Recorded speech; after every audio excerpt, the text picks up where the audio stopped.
Hello दोस्तों, आज की कहानी है पुनर्जन्म रहस्यमय आत्मा। अजय और विक्रम दो जिगरी दोस्त थे। एक दिन उन्हें पता चला कि गांव के पास में एक पुरानी हवेली है जहां रात को अजीब अजीब घटनाएं होती है और लोग कहते हैं कि वहां एक आत्मा का साया है।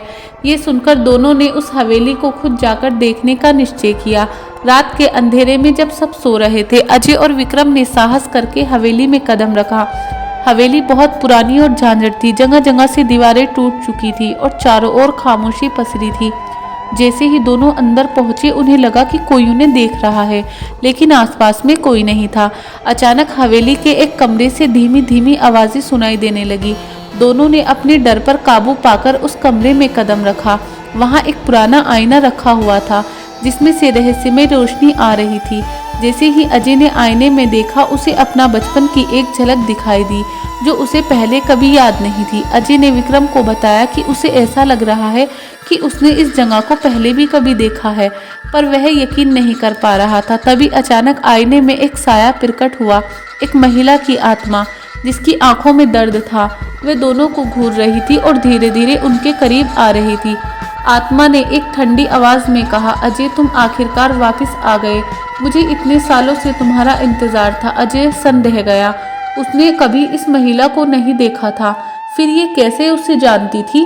आत्मा ने बताया कि पिछले जन्म में अजय और वह एक दूसरे से प्रेम करते थे, लेकिन अजय ने धोखे से उसकी हत्या कर दी थी ताकि वे किसी और से विवाह ना कर सके। इस सदमे और प्रतिशोध की भावना में उसकी आत्मा मुक्त नहीं हो पाई और वे हवेली में भटकती रही।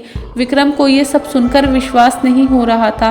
वे डर गया था और हवेली से भागने की कोशिश करने लगा, लेकिन हवेली का दरवाज़ा अचानक अपने आप बंद हो गया। आत्मा ने अजय से कहा, तुमने मुझे धोखा दिया है और अब तुम्हें इसका प्रायश्चित करना होगा। अजय ने आत्मा से माफ़ी मांगी और कहा कि उसे अपने किए का कोई स्मरण नहीं है। आत्मा ने गुस्से में कहा, मुझे माफ़ी नहीं चाहिए, मैं तो बस तुम्हारी आत्मा को हमेशा के लिए अपने साथ बांधने आई हूँ।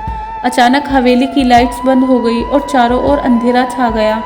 विक्रम ने अजय का हाथ पकड़ने की कोशिश की, लेकिन वे कहीं गायब हो चुका था। हवेली में सिर्फ आत्मा की हंसी गूंज रही थी। सुबह जब गांव वाले हवेली के पास पहुंचे तो उन्हें विक्रम बेहोश पड़ा मिला।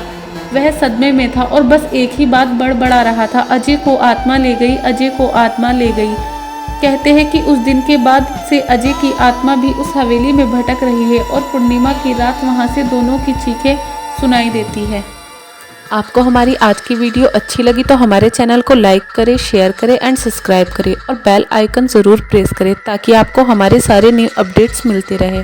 थैंक यू सो मच दोस्तों।